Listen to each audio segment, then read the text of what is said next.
manoloana ny fanomanana ireo fifidianana ho tanterahantsika eto amin'ny tany sy mifanjakana dia manao zao fanambarana izao izahay mikasika ireo lalàna mifeny fifidianana ary samy efa nanambara avokoa ny tsy fahalavy loarin'ny lalàna mifehy fifidianana eto amintsika na ny antoko politika na ny firaisamonim-pirenena na ny voamera manokana misahana amin'ny fifidianana ny seni zany zay nampiasa ireo lalàna ireo na natanterahana fifidianana dimy nandritry ny taona 8 ary 24 eny fa la ny fiombonam-be iraisam-pirenena azy de efa nilaza ihany keo fa tokony ahitsy sy atsaraina ireo lalàna mifeny fifidianana eto amintsika mialohan'ny anatanterahana ny fifidianana rehetra izay ho avy ny akamaroany malagasy dia tsy mahafantatra velively ny votoantin'ireo lalàna mifeny fifidianana ireo ka tsy afaka manara-maso sy mandray andraikitra manoloana ny tsy fanarahan-dalàna miseho mialoha mandritra ary ao aoriana ny fifidianana betsaka ihany koa ireo didim-panjakana fampiarana na ny décret d'application zay voalaza lalàna mpifidianana no mbola tsy noraisina samy efa nanolotra soso-kevitra avokoa nyrehetra ho fanatsarana ny lalàna mifeny fifidianana eto amintsika kanefa dia tsy misy hatramin'izao ny finiavan'ny mpitondra fanjakana anatsara ireo lalàm-pifidianana ireo momba ny listy mpifidy tsy ahafahana mametraka fomba fiasa mangarahara sy andraisany rehetra anjara ireo fepetra voalazany didim-panjakana no raisin'ny gouvernemanta sy ny fandaminana napetraky ny seni hitondrana ny fanavozana tanteraka ny lisym-pifidianana tsy mbola tanteraka ny fifidianana sefokotany sy ny lefiny mifanaraka amin'ny didim-panjakana mifeny fokotany kanefa izy ireo no tompona andraikitra voalohany eny amin'ny fokotany ka tokony olona ananany mpifidy fitokisana ka afaka ny anentana ny rehetra ndray anjara amin'ny fanavoizana tanteraka ny lisym-pifidianana akoatr'ireo voalaza ireo deo koa ny fahasairanana menjady ny vahoaka amin'ny fotoana natanterahana ny fanisana ny mpifidy isa-tokantrano ohatra amin'izany ny fanitrana manjo azy ny tsy fandripahalemana ny ratsy ny lalana ary koa ny tsy fatokisana misy intsony amin'ny mpitondra ankehitriny sy ny tsy fandraisan'izy ireo andraikitra amin'ny fiainana ka tsy azahoana lisym-pifidianana madio sy ahitana anara-mpifidy rehetra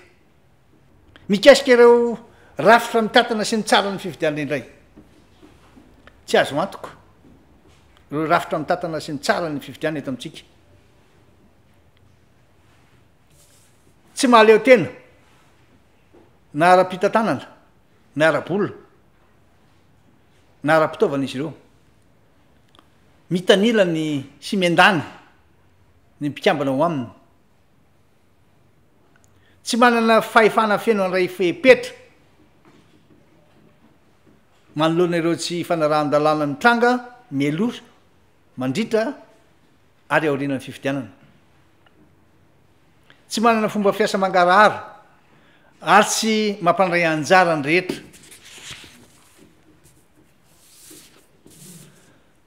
mikasika ireo fantikan-dalàna miseho mialohan'ny fifidianana indray ary fanaovana fampelezan-kevitra mialohan'ny fotoana zay tsy ela koa ray dia raha antsika malala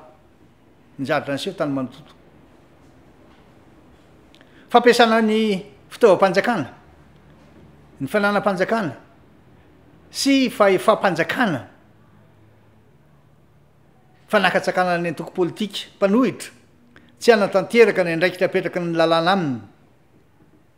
amin'ny fanentanana ny fiainana ara-politika eto amin'ny firenena zay voalaza ny article 55 loi organique numéro 2018/008 no ireo antony rehetra ireo de ambaranay fa tsy ahafahana natanteraka fifidianana madio andraisan'ny rehetra anjara ary ame vokatra ekeny rehetra ny tontolo manodidina misy any manana ny fifidianana ankehitriny ka tsy maintsy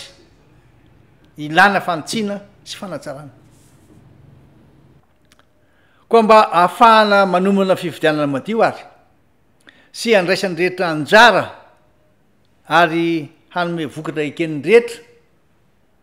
dia ilaina ny fananana lisitry mpifidy azo antoka madio ary ahitana ny anaran'ny olom-pirenena mananjo tokony fidy ary atao publication na peta-drindrina isam-pokotany ho fantatry ny rehetra fananana lalam-pifidianana feno mirindra azo ampiarina ary fantatry ny vaoaka malagasy rehetra fananana rafitra azo antoka manana fahefana feno maleo tena sy andraisan'ny rehetra anjara hitandana ny fifidianana ao anatin'ny mangarahara tanteraka noho izany ho raisina ny fepetra rehetra andraisan'ny rehetra anjara amin'ny fanavaozana tanteraka n'lisy mpifidianana atsangana ny komity pokotany voafidin'ny fokon'olona avoizina sy atsaraina ary fenona ireo lalàna mifeha ny fifidianana avoaka ireo didim-panjakana fampiarana ireo lalàna mifeha ny fifidianana avoizina ireo rafitra hitantana ny fifidianana azavaina amin'ny vahoaka ireo lalàna sy didim-panjakana ifehy ny fifidianana dia manamafy izahay fa ny fifampidinian'ny hery velona rehetra eto amin'ny firenena ihany no hany vaolana mba azahoantsika vokatra ekeny rehetra sy ampilanina ny tany sy ny fanjakana samy teandriamanitra